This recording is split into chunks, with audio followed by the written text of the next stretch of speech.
for joining us. Before we begin the session, for those of you who are willing and able, would you like to come closer to us so that we can hold the togetherness in a physical proximity as well?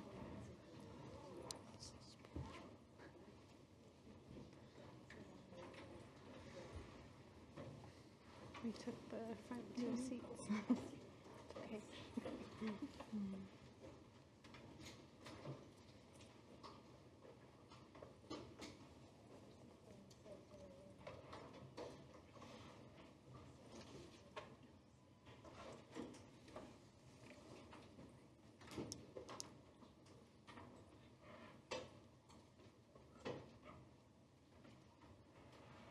Beautiful. I really appreciate y'all. How are you this afternoon? Good. How are you? Wonderful. I'm very excited to be here. And my name is Asa Stone, and I'm Japanese. My maternal family is from Akita, the Tohoku region of North Island. My paternal family is from Kyushu Island, the South Island, and I was raised in the middle, the main island, facing the Pacific Ocean. And I am here today as a faculty fellow of the Dirty Water for Food Institute, and it's such an honor to be in conversation with the leaders, the knowledge keepers, policy shapers, and community stewards here who carry and protect the stories of water, land, and sovereignty. And today we gather here on the homelands of Poni, Ponca, Otomizura, Omaha, Dakota, Lakota, Arapaho, Cheyenne, and Kaw people, as well as the relocated Ho-Chunk, Iowa, Sac, and Fox peoples. And these lands, like the water we will speak about today, carry memory, knowledge, responsibility, as well as ongoing care from their original stewards. And as a guest of this land and a settler academic, I offer this acknowledgement not as a formality, but as a commitment to honor the sovereignty, presence, and leadership of the nations of this region. And before we begin, I invite each of us to fully arrive in this space because water teaches us, and in order for us to listen and to move in a relationship and to connect, I will also invite you to silence your devices if you are able, and set an intention for this time together for the next 85 minutes. And perhaps to listen with openness, to reflect on our responsibility, and to carry forward the teachings that we received today. And now let us take a moment of silence to honor this gathering, the water that sustains us, the sovereign nations whose lands we are on.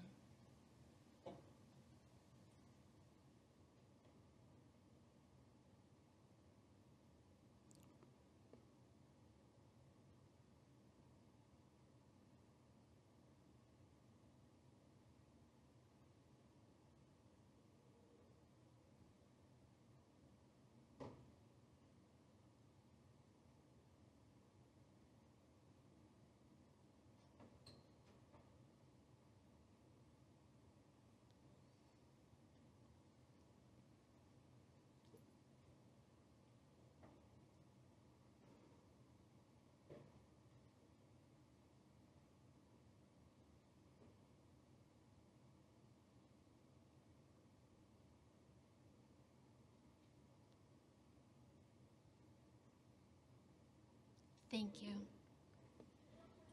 So this session is titled Indigenous Communities and Water, Navigating Challenges and Ensuring Access.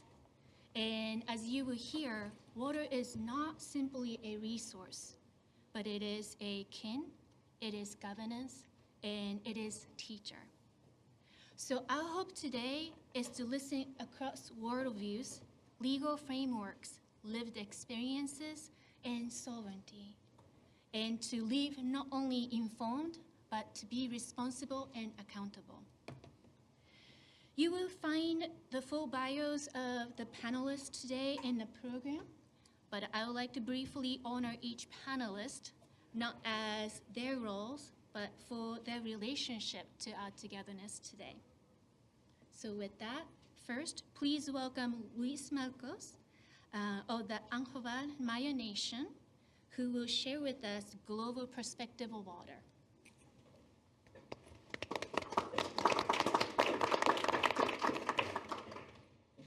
And please welcome Erin Lapointe of the Winnebago tribe, who will share with us local perspective of the water, land, and agriculture.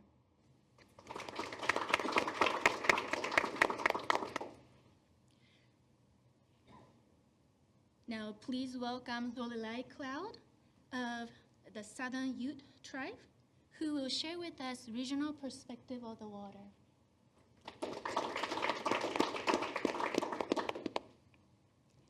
And also, please welcome Colazo of the Navajo Nation, who will share with us legal aspects of water.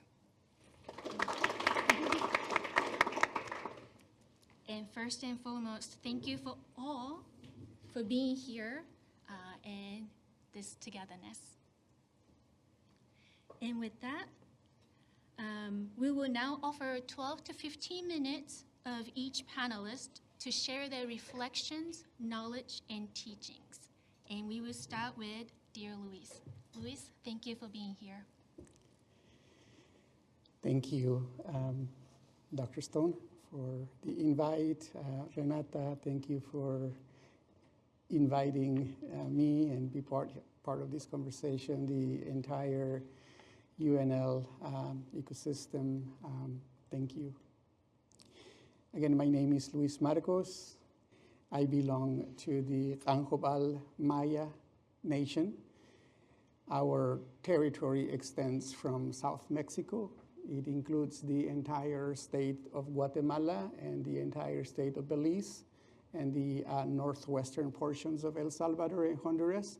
That is the land that we belong to, Maya territory.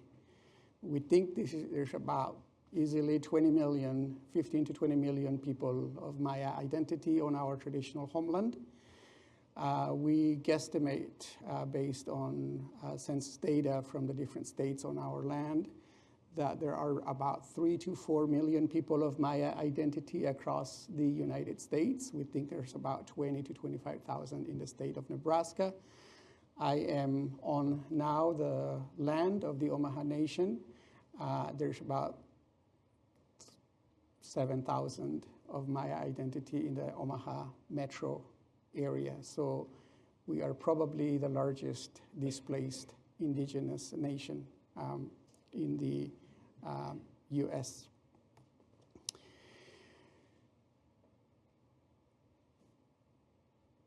Since colonial era, we have suffered unspeakable atrocities, and this is why there's that big number up here in the States. I'm not gonna get into that. But I wanna share with you a little bit in the global, I'm asked to talk a little bit about water here and the global perspective, not because I do understand, every nation's perspective, but because I'm coming from outside of the borders of the U.S., and that's why. But I can only really speak as a Maya person. The central, our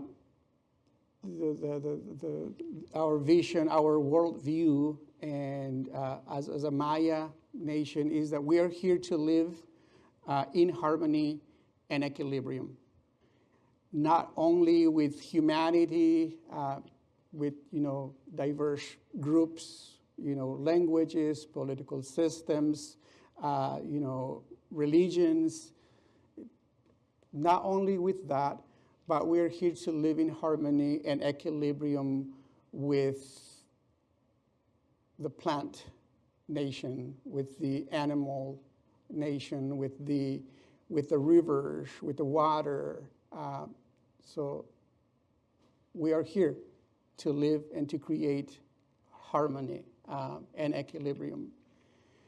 In our culture, we always start by saying, "Chahinech masanil," which means, I ask you for your blessing before I say any word.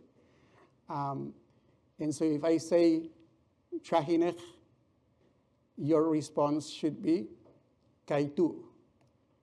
So I'm going to say it, "Chahinech masanil." Kaitu.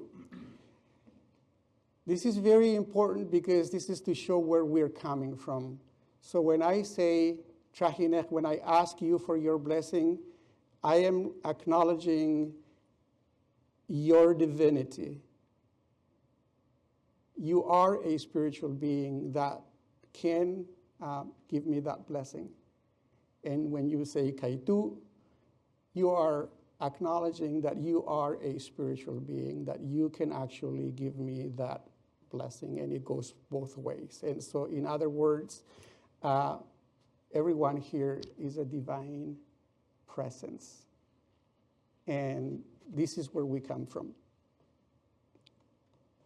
Now, we strongly believe that, and we know as indigenous peoples, that there are 4 elements that sustain life. Sacred fire, present in every one of us through our heart and our body temperature, right? Mother Earth, that gives us everything that we eat. Some people, some nations believe that we come from Mother Earth.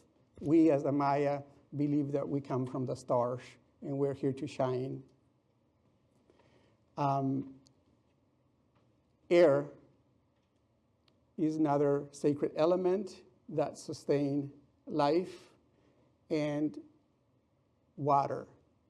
Those are the 4 elements that sustain life. And so as Dr. Stone set the tone for us here when we started, when we talk about water, we're not talking about a resource.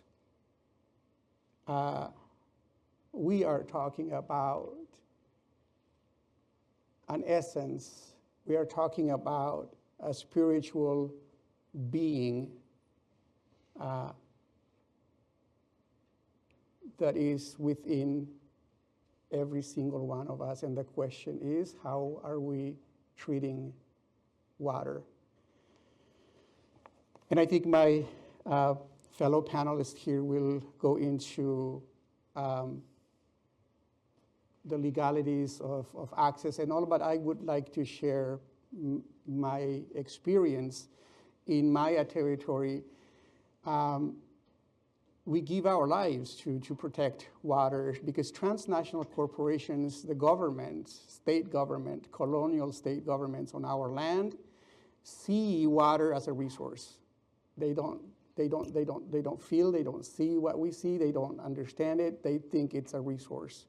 And so what they do at macro levels is to create electricity. They have diverted rivers, many rivers, divert them from their natural course so that they can create mega hydroelectric, projects that don't benefit indigenous peoples, but is exported to mega urban areas. So that is, a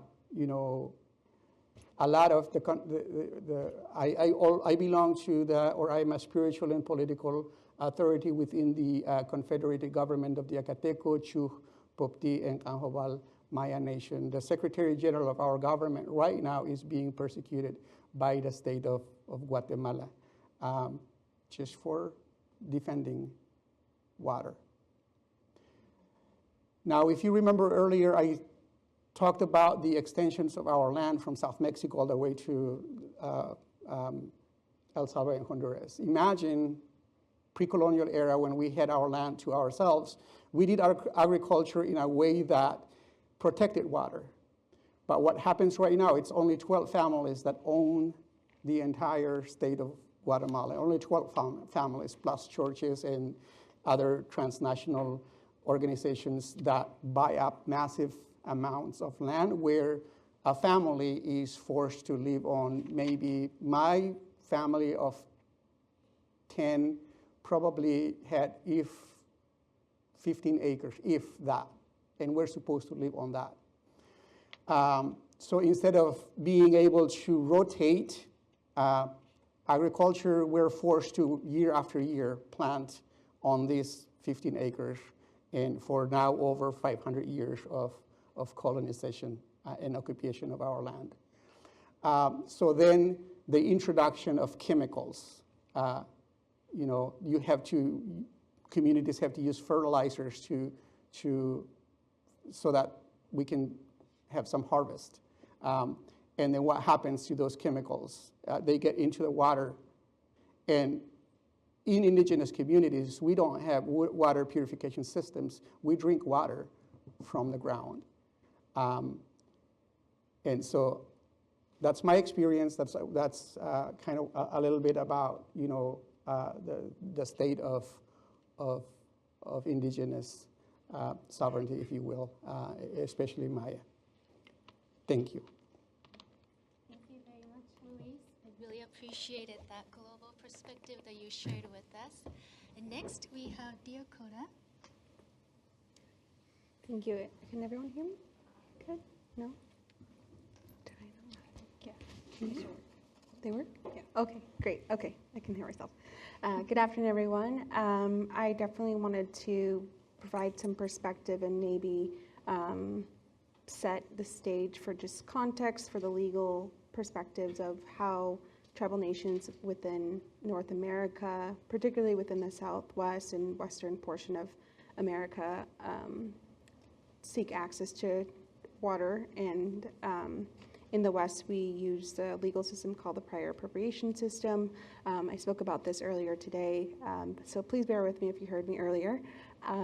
But essentially, this was a state-based legal paradigm that was adopted in the late 1800s, starting in the state of Wyoming, I believe, and spread throughout the West as settlers came for different ventures, gold mining, or different various mining prospects out west, as well as homesteading. And each state had adopted their version of prior appropriation and managed their water by their own state constitution and state laws. In Arizona, we do have a prior appropriation system, and we also have 22 tribal nations that have their own tribal codes and authorities that regulate waters within their own lands and borders. However, for tribes, you're not only looking at your own individual tribal government laws, but also the state and federal laws. The formal recognition of tribal water rights came at a time when the Supreme Court of the United States was still trying to understand what aspect of tribal rights still remained for their land and also their water rights. And so a case in 1908 called the Winters v. United States case, United States v. Winters case, outlined and established what we call the Federally Reserved Rights Doctrine.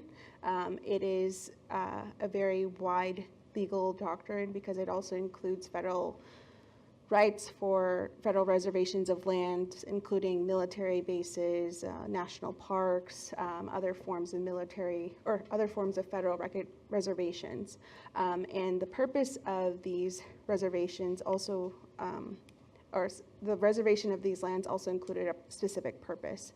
For tribes, because we have this nation-to-nation relationship with the federal government through our treaties and different executive orders and contracts with the federal government, that is where these rights kind of flow from. Some treaties have specific language in their documents that outline water rights. Some are more implied. And what the court at the time had to try to rectify was a conflict between non-Indian settlers in the upper Milk River Valley in Montana, who were diverting water upstream in development and did not leave enough water in the river to reach the reservation of several tribes, including Fort Belknap, Blackfeet, and Fort Peck Indians. And so the federal agent at the time, through their trust responsibility to these tribes, had filed suit in federal court, and it ultimately led up to this Supreme Court case. There's so much literature on this conflict, but it was also the perspective of the federal government to encourage development and farming and homesteading in the West, but also encouraging farming for Indians who were placed on reservations to assimilate them into American culture. So you had this overdevelopment happen, but you also had a drought in 1904 that ultimately led to the amount of water that was ultimately reaching the reservation lands. The federal attorneys at the time argued on behalf of these tribes and won and defined what we know as the Winters Doctrine. And so when you are across Indian country and you hear Winters rights or treaty rights to water, that is oftentimes what they're referring to. This court case established that for Indian reserved water rights, the priority date of a tribe's water right is based off of the date of their reservation. Most of the reservations were established in the late 1800s, and so in this prior appropriation system, tribes often have some of the most senior water rights in this legal system based off of the reservation creation. However, the Supreme Court also held that these rights were unique in that they did not have, they would not be lost to non-use, and they would not be able to be abandoned by tribes. You cannot buy these rights from tribes. And that is a product of the Non-Intercourse Act, which is also a federal law that prohibits the taking and selling of tribal lands or federal trust lands on behalf of tribes. And this is an issue that we can talk about later in regard to access and how some tribes are not able to leverage their lands as other non-tribal users would to leverage them for loans, for funding, for infrastructure, for other development on their lands, should they choose. And so those laws still currently exist for tribes and are something that they have to nation build with and work with today. But it's important that these facets of this case still remain, because in the context of the prior appropriation system, where you use it or you lose your water right, oftentimes if tribes had that particular legal regime attached to their rights through the product and effect of land disposition and different federal Indian policies over time, that would have severely dislocated that inherent connection that tribes have to their water rights. And so from my perspective, I shared earlier that I do a lot of state water rights work in Arizona, and I come from a nation that is part of both the upper and lower basin of the Colorado River Basin. So it's very interesting to think about these basin-wide perspectives, and if you've been following along the Colorado River discourse lately, there is an ongoing conflict between the upper and lower basin states. The Navajo Nation is a part of that conversation. Our nation is literally bifurcated, and so it's very hard to think about how these non-tribal and out-of-state regimes have affected how our tribal nations, and particularly my own, have related in this conversation. Majority of the tribes within the Colorado River Basin have unresolved water rights, have most of their water rights resolved. However, some of them do not have full access or funding to utilize their water right. The remaining tribes within the basin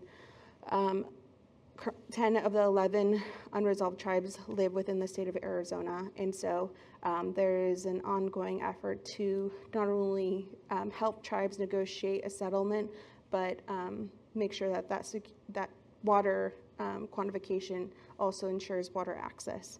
And so all of this is combined in federal Indian law as well as state water law. And there are different facets of this water history that has forced tribes into state court to litigate their water rights. If it were up to tribes, I think that they would want to be able to litigate their water rights on a federal level. And that's just something that has happened over the past 67 years. And so I also wanted to add that I really tried to push the federal Indian perspective and federal Indian policy perspective, because when you look at how federal Indian policy has transpired over the last 100 years, you can see how tribal citizens and governments have been late to the race. And what I mean by that is, when you look at the Colorado River in particular, one of the pillars of the law of the river, as we call it, is the Colorado River Compact of 1922. Tribal members weren't considered citizens of the United States until 1924. So thinking about the way that these non-tribal policymakers and representatives have laid out the course of Colorado River water law without the inclusion of tribes has been to the detriment of tribal access within the basin, and it still occurs today. There's no formal governance structure that includes tribal voices in this time of policymaking, as our laws and rules to how we manage the Colorado River is expiring in 2026. And so I'm sure Lorelei can share more about that. But it has caused a lot of conflict, even intertribally. There are tribes who live in the upper basin and the lower basin that have different perspectives and have different challenges, but are also caught up in this larger quarrel between the 7 basin states and the federal government, and also between themselves as well. And so I think we get the pleasure of speaking about this and learning about this in our day-to-day work, but I also wanted to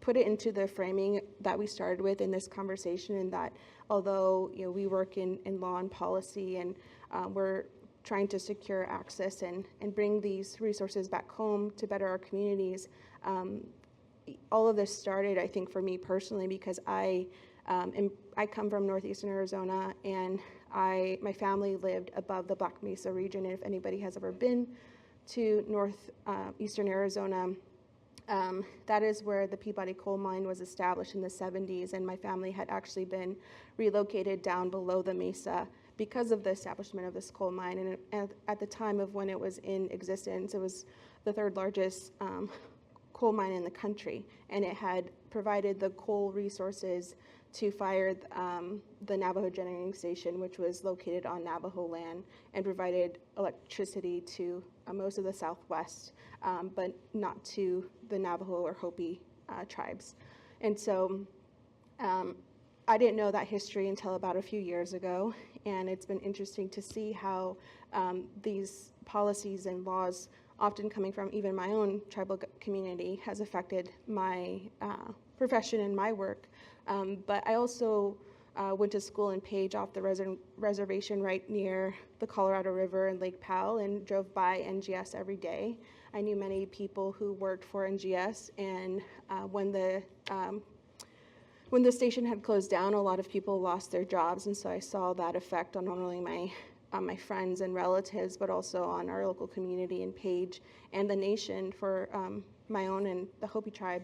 And so I think this complex relationship to natural resource extraction for my own community helped me understand that we need folks who have perspective from our home to be able to go out into the community and share not only the legal history and the policy history, but also making sure people are aware of this history and how it still affects tribal nations today. And that when you're talking water with tribal governments, you're not just talking about water law, you're talking about community building and sovereignty, and this historical trauma that still exists because these laws still exist. And so I just wanted to share that because I know that we have this framing today, but this is not just work for me. It's also something that I plan to hope to secure and protect for the next generation and their next generation. And so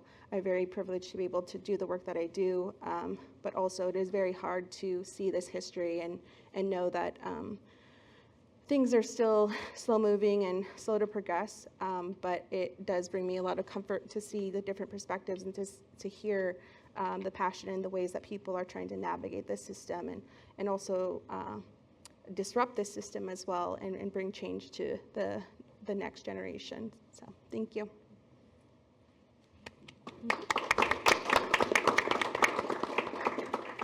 Thank you so much, Cora, for such an intimate story and knowledge and a complexity of a political and legal aspects of the water, but through the lens of your lived experience. Thank you. Lorelai? Thank you. So just to do a quick introduction about who I am. Again, I'm Lorelai Cloud. I am the first Native American to sit on a state water board nationally. And honestly, I shouldn't be the first. 2 years ago, I became appointed by my governor to sit on the Colorado Water Conservation Board. And at the same time, I was the vice chairman of my tribe. And so my tribe is the Southern Ute tribe. We come from two different bands of the Utes, but I come from the Mawach and Kapota bands. And so those types of experiences led me to really speaking about water. But really what helped me is living on my reservation in a house without running water for 12 years. And that was a normal activity for me and basically for my entire reservation. That's the way life was during that time. And so those experiences really helped me to elevate my voice, especially on a state level, which I thought would never happen. But those are just kind of like small wins about really what's going on in the Colorado River Basin. So to give you more context, the way I'm glad that Cora spoke before me because she really gave the legal aspect of what's going on in the Colorado River Basin. And so the Colorado River Basin basically started in 1922 with the Colorado River Compact. You have to also understand during this time, that was also the transition when Native Americans were being pushed onto reservations. They were no longer able to roam their homelands the way that they should and that they had been for millennia. For my tribe, again, we roamed the entire state of Colorado, a large portion of Utah, double portions of Arizona and New Mexico. And so once reservations were created or established, basically, we were pushed onto my reservation. Currently is now a small strip of land at the bottom of the state of Colorado. It's 110 miles long and 75 miles wide. So very, very small. And so when you think about Native Americans being moved onto these types of portions of land and restricted to it, it really set the foundation of how people thought about tribes and tribal water, and particularly within the Colorado River Basin. The Colorado River is the sixth largest river in the United States, yet we still don't have access to the water. That really, in 2025, really should we be living in those types of times? Again, I grew up in a house with no running water, and still my people on my reservation have to haul water because they don't have the access to their homes. And so when we think about the Colorado River itself and what was going on in 1922, like Cora has said, 2 years later, we finally became citizens in our own country. And so that was one of the main reasons why tribes were left out of the conversations, because we weren't even a second thought during that time. And so we were actually the first conservationists. We took care of this land way before colonization ever was going on, or it was even a thought. And so we always took care of the land. And like Louise said, we thought of it as a relative. It's a living being. Everything in nature is living. And that's how we interacted with it.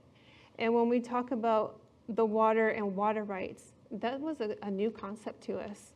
Owning land was a new concept to us. And so being put on reservations was a really harsh time for our people during that time. But when we talk about the Colorado River, through colonization, now the Colorado River is divided into 7 basin states, divided even further into 2 basins, the upper basin and the lower basin. And then each one of those basins operates completely different. So the upper basin is operated by the Upper Colorado River Commission. The lower basin is operated by the Bureau of Reclamation. And during 1922, the water was so abundant, they thought they were going to have water forever. Then drought happened. And then drought happened again. And so right now, we've been in a 25-year drought, 27-year drought, depending on where you're at. And these conditions have gotten so bad. Even now, within my region that I represent at the state, our snowpack, usually we've been, on a good year, we're at 100, sometimes 110%. This year, as of March, we were at 71% of our snowpack. And the upper basin for the Colorado River highly, highly depends upon the snowpack for our water. The lower basin is a little bit different because they depend on the upper basin to deliver their water. And so with the compact, basically it says that the lower basin gets 7.5 million acre feet a year of water, regardless if the upper basin can use that amount for their own allocation, because they also get 7.5.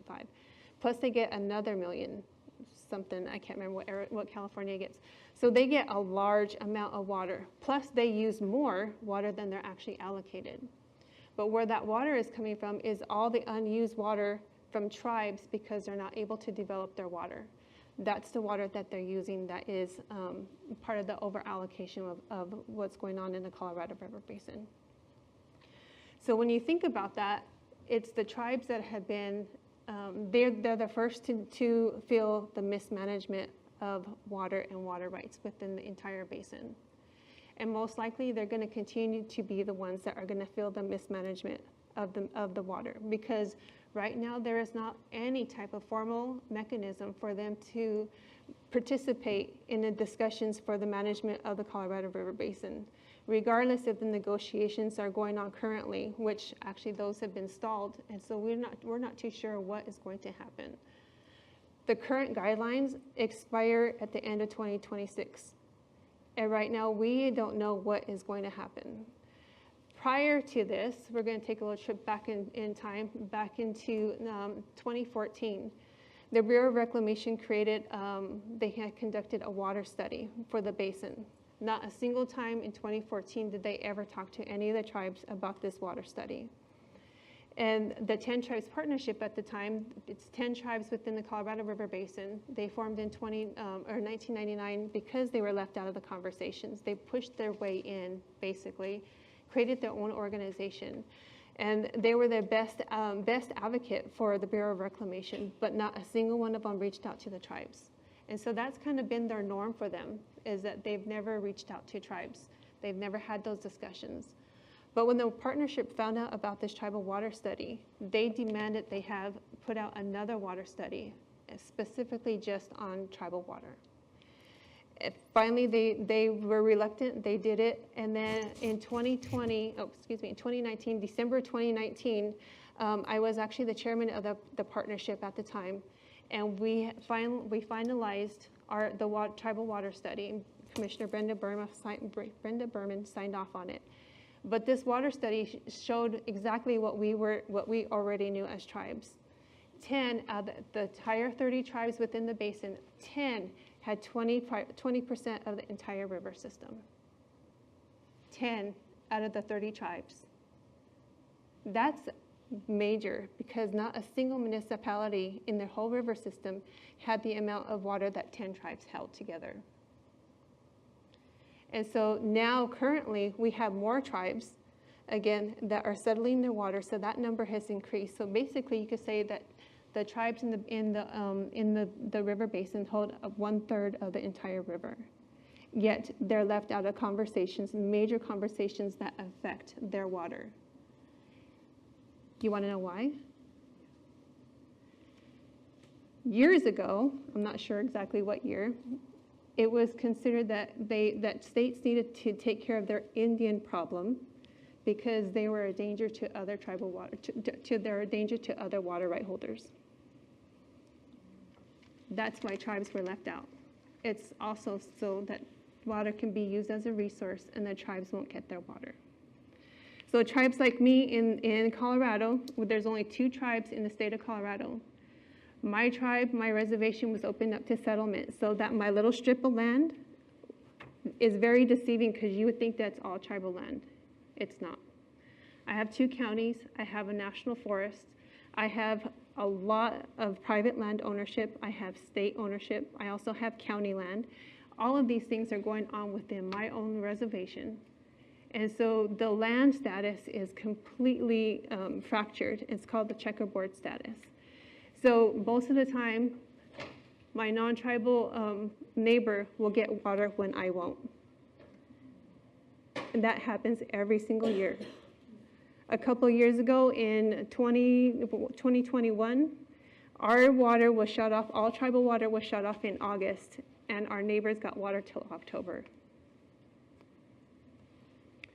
So that's why tribes are being left out, is so that everybody else can use our water.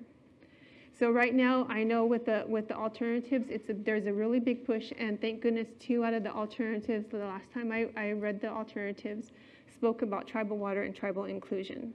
Because right now, everybody, including the Bureau of Reclamation, is depending on the unused, undeveloped water. And that's what's propping up the system. That's why you have an over-allocated river. So again, tribes are going to be and have felt the mismanagement of water management and water policy because we have been largely left out. So we need to change those conversations and make it normalized for tribes to be part of those decisions. For the Upper Basin, there's only 6 tribes in the Upper Basin in 4 states.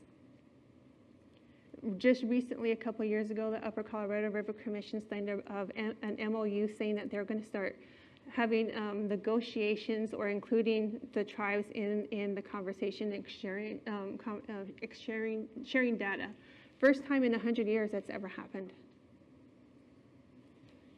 So it's not a fix, but it's a start. And so we have a lot of small wins to build off of. So not everything in the Colorado River Basin is doom and gloom, but there's still a lot of work to change in order to get tribes to be able to use the water that they are rightfully allowed to use. That water needs to be on the ground where they need it to be. And that's going to be a challenge because tribal nations across the United States are 19 times more likely not to have water or even plumbing in their homes compared to everybody else in the nation. That's darn right shameful. So I know I can talk about the Colorado River forever, but I just want to, please ask any questions you have because there's a lot to say about what is really going on in the basin and why tribes are advocating so hard to be part of those conversations. Thank you. Thank you so much, Lorai, for sharing such a powerful story, not only through the lens of governance, but through the history and culture. Thank you. First of all, I want to thank you guys for asking me to be a part of this platform to share our information, share our stories. I represent a very local perspective here in Nebraska, so just to introduce myself, my name's Aaron LaPointe. I'm a member of the Winnebago tribe. We're about 2 hours north of here. Relocated. We're originally from Wisconsin, Ho-Chunk Nation in Wisconsin, and the Ho-Chunks in Nebraska are all the same. And I'm actually a UNL alumni as well. Innovation Campus wasn't here yet when I was here, but yeah, my background is in agriculture. I graduated from the university in 2016 from Kasner with a degree in mixed systems and agronomy, and really that passion stemmed from being exposed to opportunity. I was going to school in college in Sioux City, and that's right next to our reservation, and I was an intern at our local EPA. And at that point, I got to see how much land the tribe owned, how big our reservation was and what that relationship was. So I think we heard a little bit of it from the other panelists, but my reservation in northeast Nebraska is 120,000 acres. And our tribe only owns about 30,000 of that. And it's crazy to think that. A lot of people think, oh, reservation, that tribe owns it. But she's right. There's so many different landowners on reservations, which to me causes issues when it comes to management. It comes to, I mean, you talk about legality and jurisdiction, all of that. It causes tons of problems. So I got to witness that working through college in Sioux City. I got to see, wow, we own that much land. We actually own 30,000 acres in northeast Nebraska, a lot of farmland. We weren't farming anything at that point.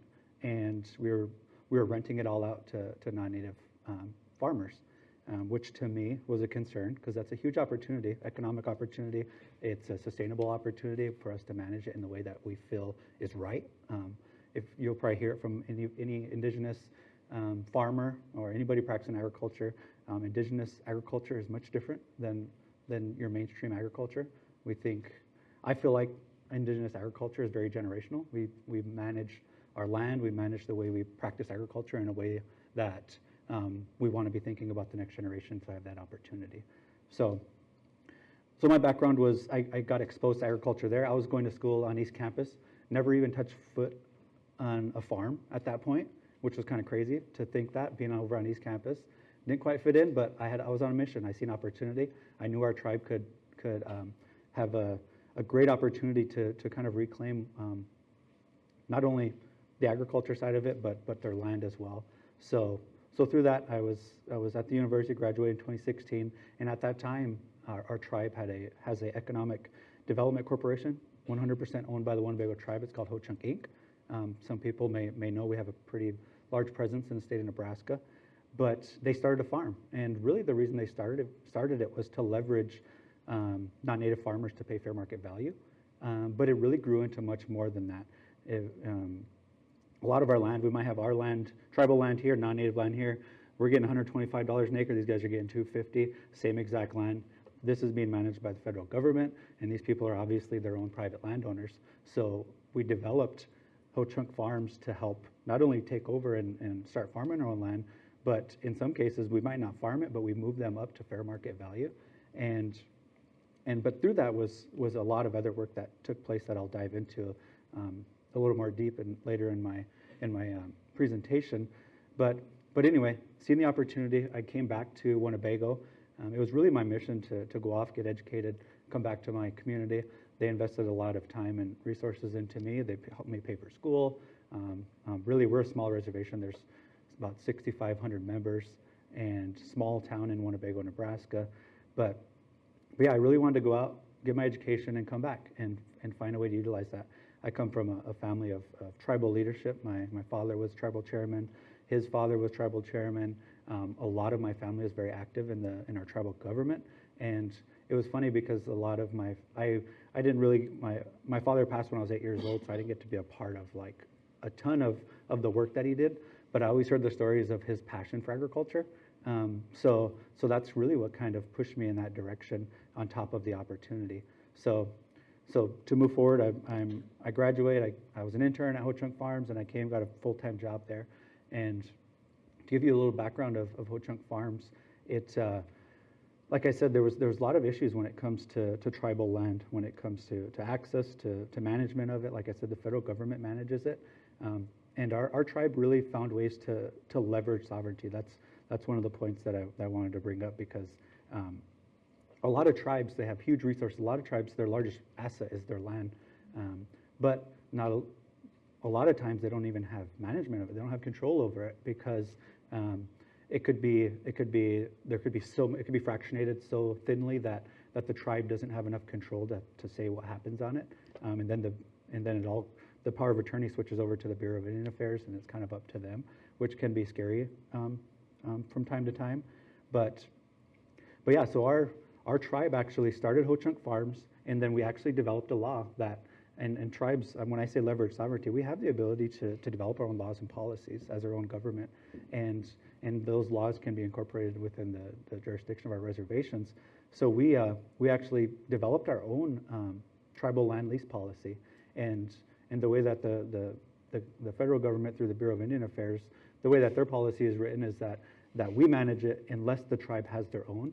And most tribes, they don't develop their own. They just say, oh, the government's got it, they'll take care of it. And our best interest isn't always considered in those situations. So we took it upon ourselves to develop our own law and policy. And through that law and policy that we developed, it allowed for any tribal organization, any tribally owned business to match the highest bids. All land is just bid out to non-natives. But this policy allowed, we don't have to bid, but we can come in and match any high bid, which that's our goal for that was to get people to pay fair market value. Nobody's going to undercut us if they know that there's another entity that'll match it. So we've seen huge increases in land values. But we had to kind of put our money where our mouth was, because if we did get those bids, we had to learn how to farm. Like we put a policy in place to get people to pay a little more, and then we're like, well, in some cases we had to take over. And this is kind of, I came in 2016. This was like 2012 when it was developed. But I seen more for what Ho-Chunk Farms could be. We could leverage people to pay more fair market value stuff, but we can bring a different approach when it comes to conservation, because at that point, the BIA had their own conservation policies that maybe didn't quite make as much sense. If we think that the federal government is prioritizing the Indian land conservation policies, we're only fooling ourselves. It's within ourselves that we have to manage that stuff. So Ho-Chunk Farms has that ability. And since then, in 2016, we farmed about 500 acres. I think this year we're at about 7,500 acres there in northeast Nebraska. And another big part of this that I'm on a time limit, so I'm trying to make sure I hit all these pieces. But a big thing for tribes is what was brought up of the checkerboard issue that our reservations deal with. Like I said, we own 30,000 acres on a 120,000 acre reservation. It's very important that tribes prioritize reacquisition or reclamation of their reservations, because on our 30,000 acres, we can do all we want, all the best conservation practices to protect our soil, water, everything, but there's still a whole 75% of our reservation that could be getting abused. And that's really, us as Indigenous people, the Winnebago tribe, speaking just localized, that's all we have is that 120,000 acres. That's all we have left. And it's up to us to protect that and make sure it's there for the next generations. So I've really taken a lead on the land acquisition and land reclamation. I've written a land reclamation plan that I'm pushing some federal legislation to help tribes get their land back through acquisition.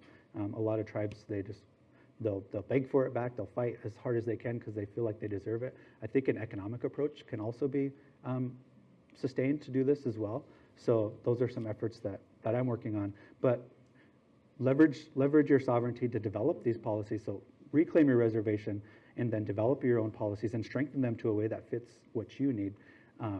If you look at all the farms around us, I'm not talking bad about the farmers around me, but the way Ho-Chunk Farm manages land is much different than the people next door to us. Like I said, we take a generational approach. We're the people that are out there grid sampling every 5 years, doing variable rate, cover cropping, no-tilling, doing everything we possibly can to protect the soil, water, and making sure we're preventing runoff, leaching, all that stuff. We have moisture probes in all of our irrigated fields. We meter all of our pivots. Like, we're just putting enough on just to, I mean, that's the way that I think of agriculture as an Indigenous person. And we can do that all we want on our 7,500 acres, but I'm surrounded by a different approach. And how do we change that? We have to reclaim it. And and that's how we can protect it for the long term. And I did want to share a statistic. One of our panelists brought up a good point. Tribes have their largest asset is land. I'll share a statistic. It's a little older, but I don't know why it would change. But 90% of tribal land is leased out, all for ag purposes, is leased out to non-natives. It's flipped when you look at ranch land. When you look at pasture, 90% of pasture is occupied by tribes. So everybody's like, well, why is that?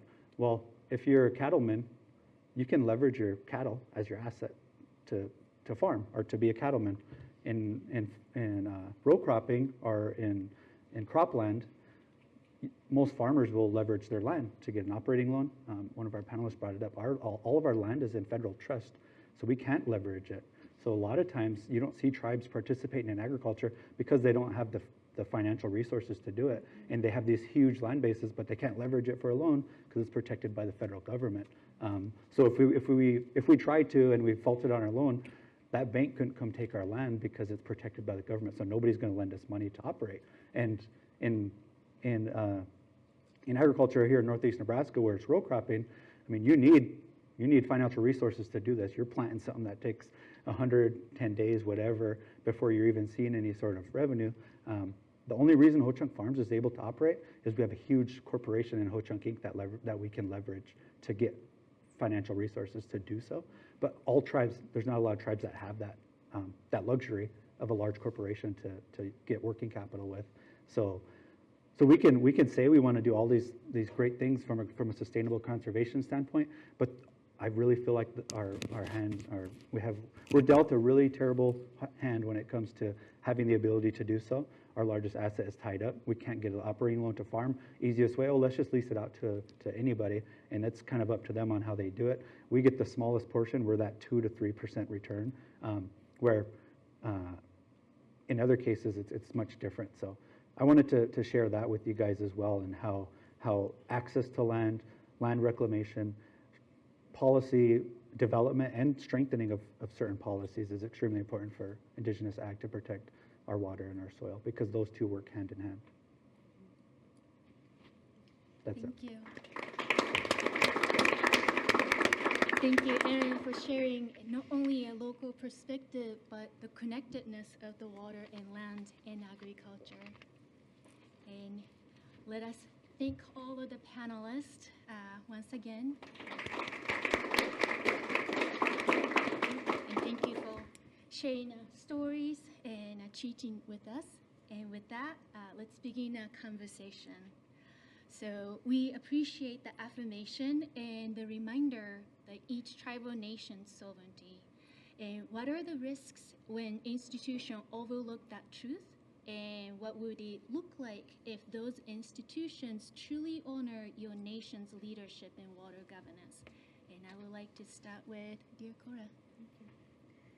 I think the risk is that perpetuation of mismanagement and misinformation. It's the risk of bad policy. It's the risk of continuing to perpetuate these prejudicial and inequitable laws.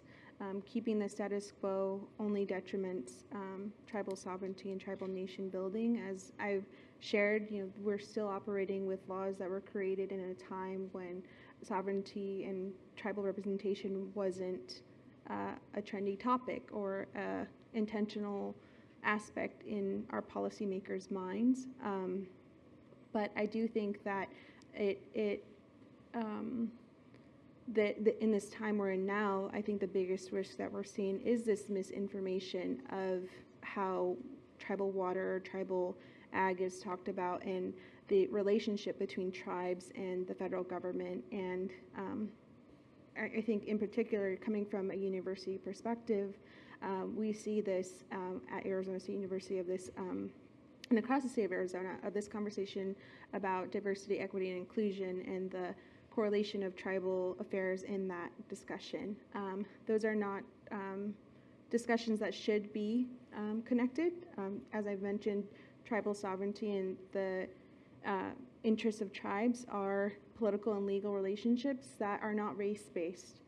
When we venture into conversations like that, we end up with conflicts like the Indian Child Welfare Act fight that we're currently having in federal courts right now because of folks not understanding this unique relationship tribes have with the federal government. And I think at the federal level, that risk is these shifts in different eras of policy. We've seen eras of policy that legally was adequate for on the books, but in practicality was not right or just for the communities that it served. And at the state level, because we don't have that relationship in our treaties with state governments, it's a little bit more fluid and I think more risk adverse. And so all that to say is, if we don't have people who understand this relationship or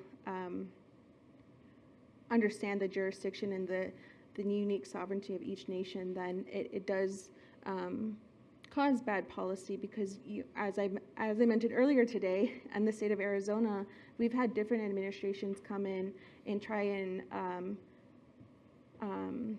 negotiate progress of Indian water rights settlements based off of waiving your right, the tribe's right to take lands into trust We've had administrations stall tribal settlement negotiations as a tactic to leverage better gaming compacts for the state of Arizona, which is another area of federal Indian law that is, bleeding into water rights negotiations. And then you also have folks who just don't understand like the unique cultural aspect of water and look to these pillars of law as the end-all be-all. And so I think it's just so important to make sure that we all are understanding this history when it comes to tribal water and its connection to our land and to our food, because it's not just one area of law. It's a number of laws and policies that ultimately impact everyday tribal citizens. And as Lorelei had mentioned, from her home community, my reservation is 27,000 square miles, the size of West Virginia. About 1/3 of our residents don't have access to clean running water, and that is continued and is only perpetuated with the current climate we're in and the over allocation of the Colorado River. And so we've had the unique opportunity to negotiate a settlement that is now in Congress that everybody could, call your representative and ask them to support the passage of, because Congress has this unique ability to have to authorize these settlements. But in that settlement, it allows us to bring in our water resources that we've settled in the state of New Mexico and the state of Utah into the state of Arizona, because these borders crossed us and not the nation, And so we wanted to have this global water plan that could bring in the resources from other areas to the majority of our communities in the state of Arizona. And so I think when we have people who understand this complex history and the state of the nation that we're coming to the table with, it ultimately leads to better outcomes. But generally, I think the misinformation is one of the biggest risks that we have in this time. Thank you. Would you like to add? Let me add. Well, I think I like what Cora had to say, because tribes, I think the laws that are currently in place were not meant to benefit tribes at all. Because honestly, we weren't supposed to be existing right now. We should have been already exterminated by their plan before 2025 or even before that. So the laws weren't meant for us right now. Even the policies in place were not meant for us to benefit from. And so when you think again about what was going on in 1924 and 1922, you see that in the policies. And so with all the things that tribes are dealing with, it very much complexes how tribes live and how tribal nations, and trying to make things better for future generations. But yet, like the conference, the title, we're resilient. We do have a resilient future. And that's what we're striving for not just, for our generations coming out after us, but many more after them. And to me, I think even with the solutions that we're even talking about now and trying to create a sustainable future, our younger people need to be really involved in shaping that future, because it's their future that we're trying to shape, but they're not involved, and they really should be, because it's them that are going to feel the effects and the repercussions of the decisions that we're making today. And they have to be involved in making that, whatever they're thinking their future needs to be, they need to be the ones helping lend a hand in what that really should be for them.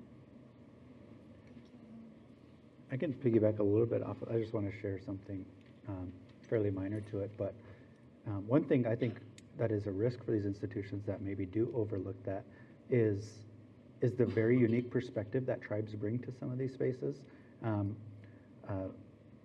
Lorelei was the first Native American to be on the water board. I'm actually the first Native to be on the state FSA committee as a political appointment in Nebraska.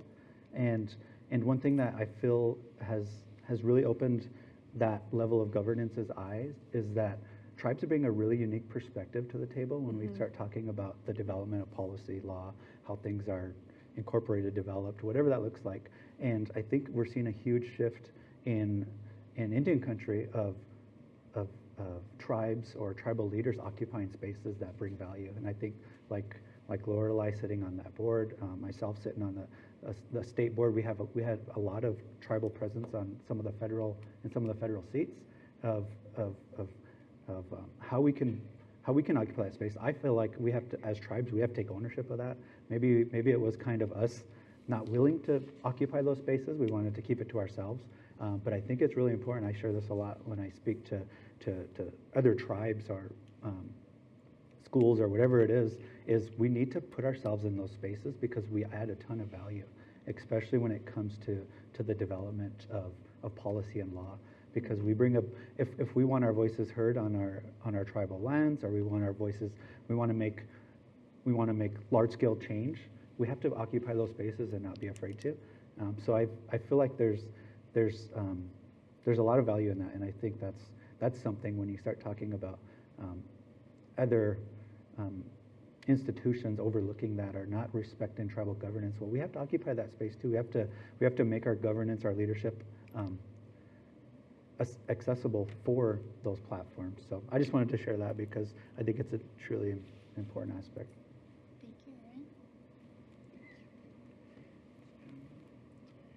Thank you,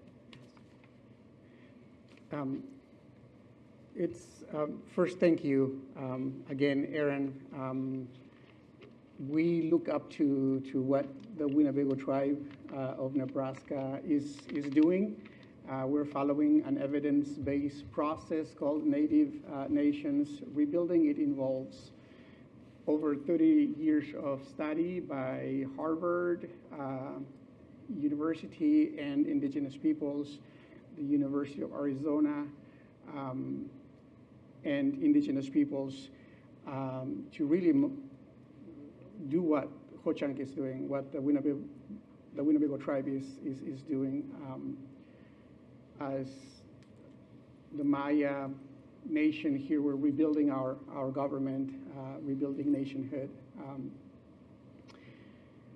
The question is, what's the consequence if institutions continue to ignore or do business without us?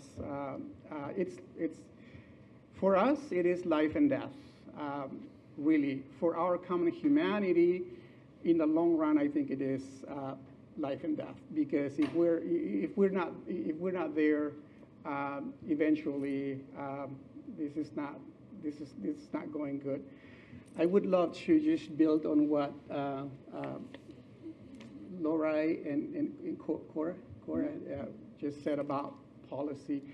I want to bring everyone's attention to two documents, and if I can do that in 5 minutes, please stop me, take the mic from me, because this is where I would like to bring us back to how Dr. Asa Stone, started, centered us, brought us together, and just to be present, and just remembering that we're coming from that spiritual, that space of love and care.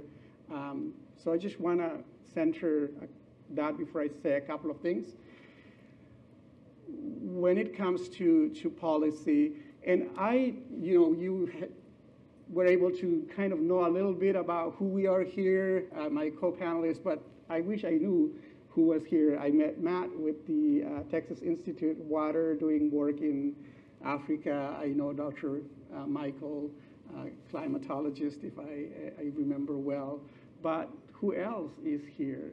I wish we could go and introduce ourselves. I know you are in leadership positions, either from the government, from an academic institution, or so this is why it's important for me to say this. What I'm going to say: 2 things. Raise your hand if you are familiar with something called the Doctrine of Discovery. Okay.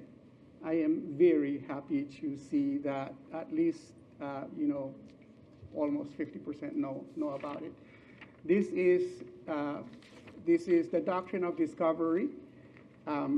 Consists of a series of papal bulls from the 15th century. And this is the essence. This is where law, this is the mother, this is the root of the law.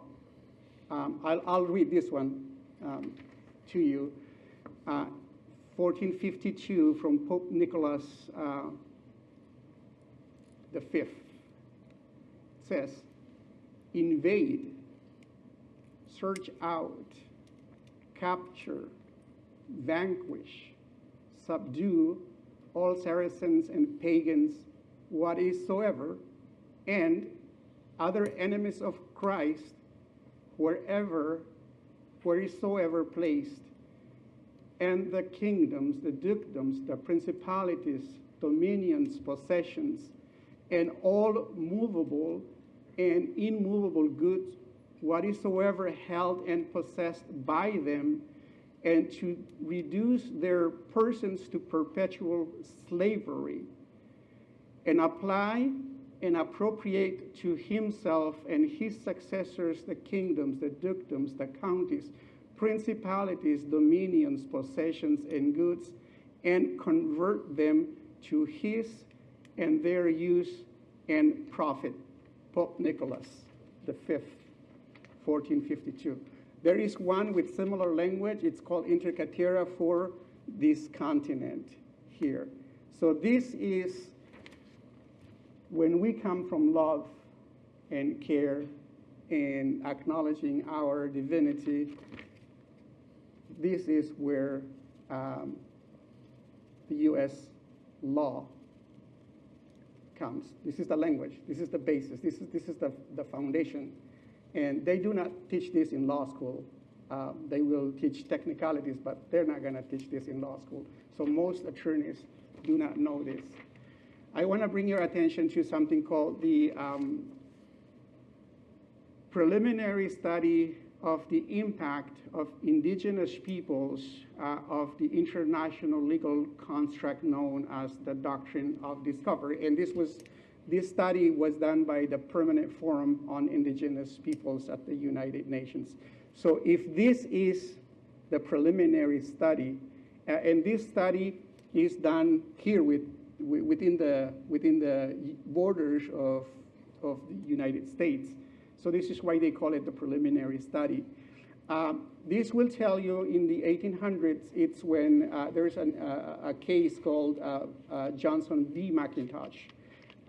They argued about, land. This is when this became part of the U.S. government. This language over here got institutionalized into U.S. government and therefore also international law.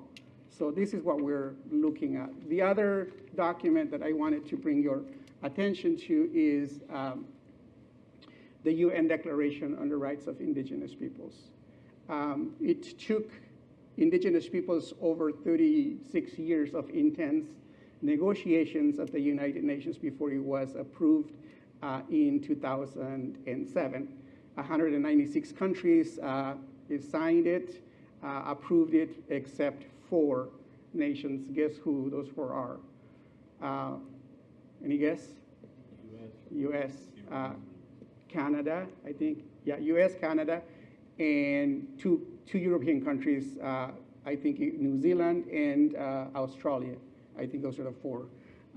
Under the Obama administration, they did lend support to the UN Declaration in 2010, I believe. So that is, when it comes to Guatemala, and a lot of transnational organizations come, they deal directly with the Guatemala government. They never come to us. We do have a government. We do have government bodies. You need to come to us, and work directly with indigenous nations, because our sovereignty is rooted in our the relationship with our land since time immemorial, our language, our spirituality, our sacred books, our stories of creation. That is the genesis of our jurisdiction and jurisprudence with our people and our land. The jurisdiction and jurisprudence of colonial states, including United States, Canada, Mexico, Guatemala, Belize, all of these republics is this. This is the genesis of their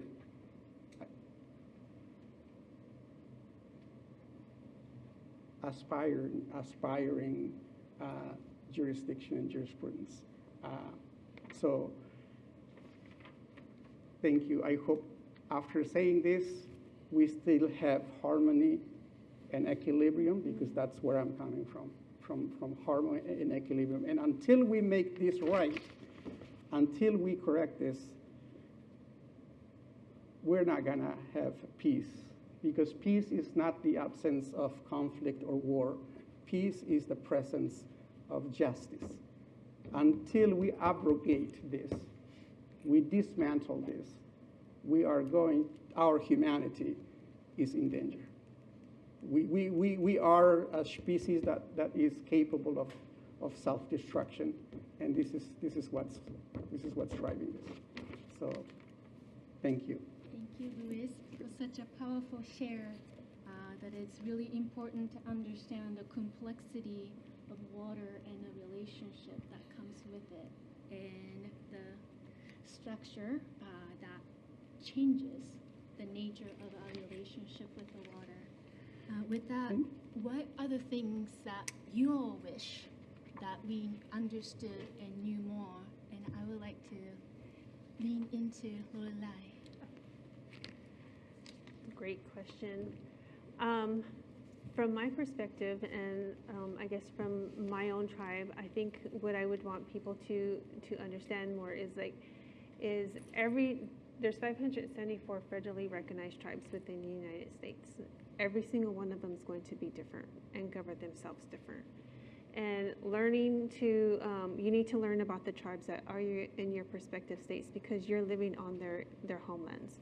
And sometimes these tribes have been moved off of their homelands completely and displaced and marginalized. And so you need to really understand life from their perspective as well too, because this land wouldn't have been so beautiful without their care and how well they connected to nature. And it's because of their actions prior to colonization that we have what we have now. And so understanding their perspective of their displacement and their harsh reality that they live in every day is really important, because they're just as human as everybody else. And we have a lot of challenges as tribal people in front of us, because we live within the confines of the federal government and the regulations of the federal government. And when the federal government, through the Bureau of Indian Affairs, can decide that they're going to turn off your water, like I had said earlier, they're going to turn off your water. We don't have a say.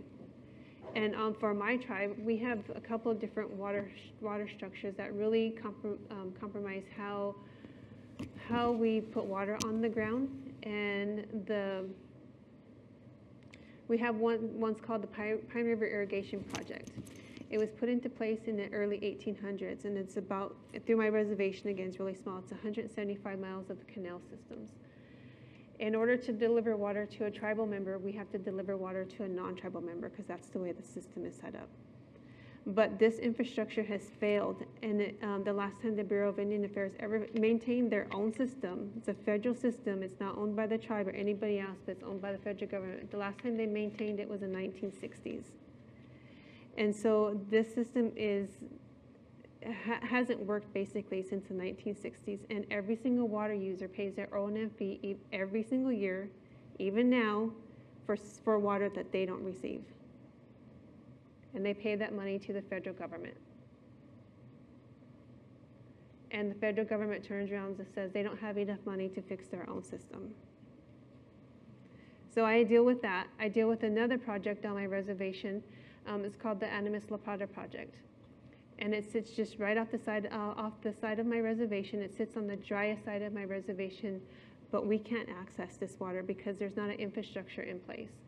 And there's rules and regulations, federal rules and regulations that say that once we take a drop one drop out of that water from that reservoir, it triggers the O&M fees. The O&M fees every single year is $900,000 for water. So that's why that reservoir sits the way it is, untouched by the 2 federally recognized tribes, including, well, actually 3 with Navajo Nation. We can't access that water because we don't have enough funding to pay for the water that we would be taking out of that system.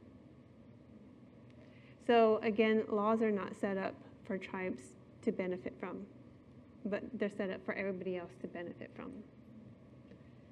So when you think about tribes, please reach out to them, become their friends, because they're probably your greatest allies, and it's probably they're Colorado River's greatest allies in solving what's going on in the Colorado River Basin, and we are left out of those conversations. Thank you, Lorelai, for such a generous teaching for us, and to be able to have that commitment and the responsibility.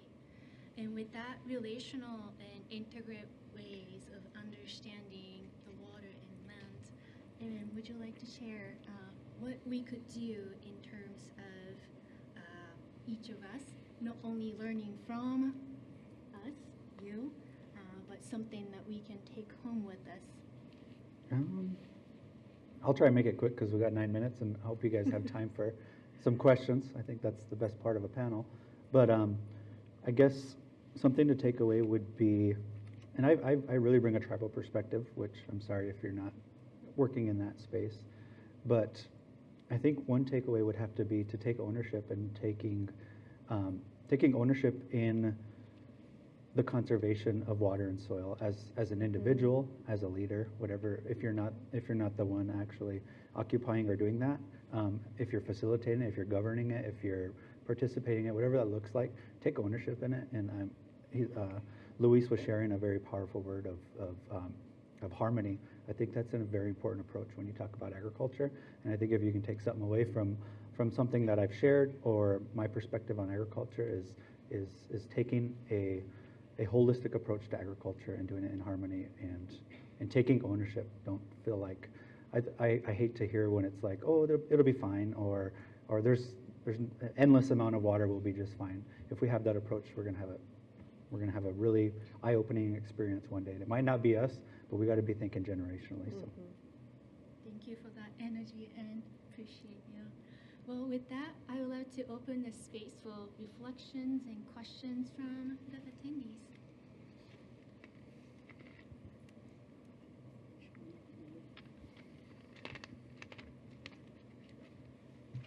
Well, thanks for the panel for insightful thoughts.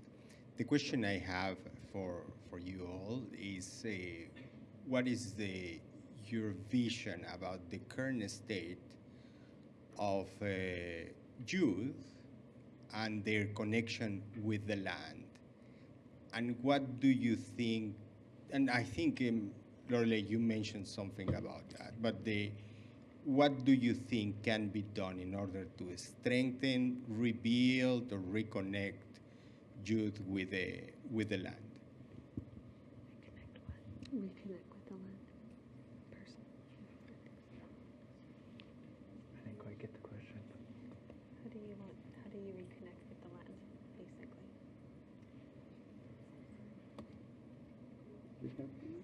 I'm sorry, I didn't quite understand the question. So you mentioned through your interventions that there is a strong connection and pre-colonial connection of the indigenous people with land.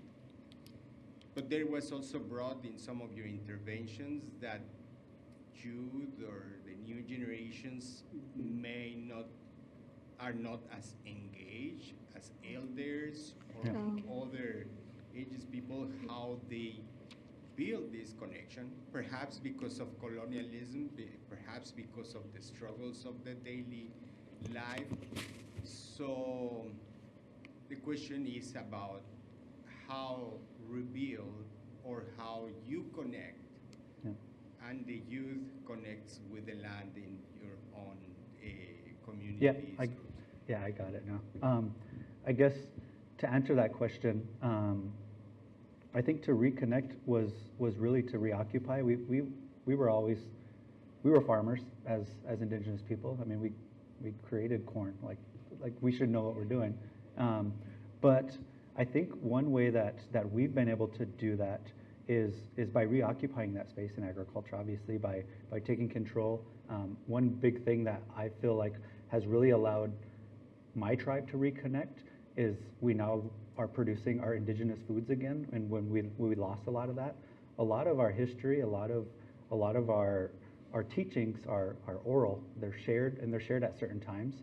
So one thing that has allowed us to really reconnect is bringing back our traditional Indian corn, and then in collaboration with the school and our seniors, we create a space where those stories are shared now, because there's only certain stories shared at certain parts of times, and a lot of the stories that reconnect us with our land and our food and all of that is shared at the harvest of our crops. And so we've kind of recreated that space with our youth, which is very important because that's where it starts. But we're really struggling in the space of our elders, because some of those stories are being lost because we haven't occupied this space in so long. Like I said, there's been a lot of reasons why when it comes to land access, financial resources, anything like that. And really, as Indigenous people, sometimes we kind of like to put ourselves in a silo because we want to protect it, because these stories or our seeds and all these things, we're very protective of it because it can be exploited by others. And sometimes we have to break that barrier down, because I know in our community we had only 2 families growing our traditional Indian corn. They wouldn't share their seed, and my big thing was, well, luckily my family was one of them, was I want to reintroduce this. A lot of these stories are not being shared anymore, and we have 2 families when we used to have everybody grew corn on their own, and these stories were shared. These kids were exposed to a big part of their identity when it came to our survival, and so through a lot of conversation and kind of breaking down some barriers, my late grandmother, who just passed away, she was 93 years old, and she allowed us to do this, and it was really outside of her comfort zone, but she understood the importance of the stories, of the reconnection. We have an Indian Corps project every year that we do, where this past year we had like 275 students participate in it, and we had over 100 community members there with the seniors telling the stories, and just creating that environment and that space for us to kind of reconnect with that. And our elders love it, and it's really allowing our young people to kind of re-identify themselves with who they really are. And that's been a great opportunity for us to, I hope that answers your question, to kind of reconnect with the land, because we do our stuff much different. We offer tobacco, which is one of our medicines that we share when we pray, and we offer that to the land. We ask that it gives us a good crop, and then before we even pick anything, we make another offering in prayer and thank Mother Earth for allowing us to have the crop. And our kids all do this. Our school goes out and does these things too. So that has really allowed us to kind of reconnect, and we really have to break down the barrier of the fact that a lot of our kids see agriculture as a non-native thing, because that's what we're surrounded by. Our reservation school is all Native Americans. All our land had been leased out to non-natives, so we didn't participate in that space. Maybe we were a laborer or something, but we didn't really see ourselves as farmers, and we're having to break that barrier down, and we've really noticed that. But that's because we've been able to get into our schools. My farm manager's back there in the corner. He's a tribal member. We have an ag school now, and like people are really starting to re-identify themselves with that.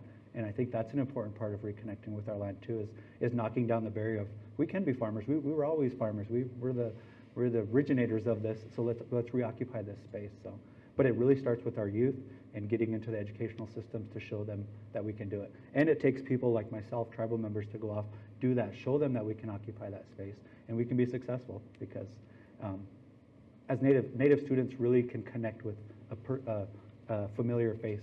I think our Native communities struggle when we have to connect with others. So hopefully that answers your question.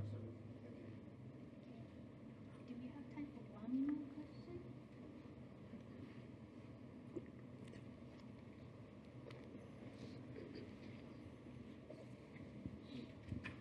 Thank you. Well, with me, I feel very sorry for the panel because I also come from the similar background where you are taken over, you are marginalized, you are done everything that you can think of for years and years. It took us over 100 years also for us to be independent after a brutal war against those that we call the oppressors. So it is very tough because the people, all the people that are sitting here, they don't know what you're talking about because they were born in a system which doesn't know that you exist anyway. It's exactly that what I'm talking from. I'm an old man now. I grew up in that kind of a situation. So you are a generation that is 4, 5 generations after that, maybe. You have some work to do. Or if you don't, you just give up. Because that's the truth about the whole thing here. I'm not talking as a Black American. No, I'm from Africa, on the southern side of Africa. That's where I originate from. This is what I feel. I almost cried when you were talking. Because even if you look at your faces, thank you.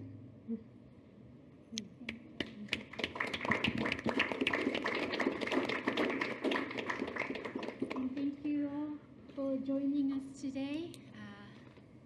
And I would invite you to join me in celebrating this moment and expressing a gratitude for the knowledge sharing today.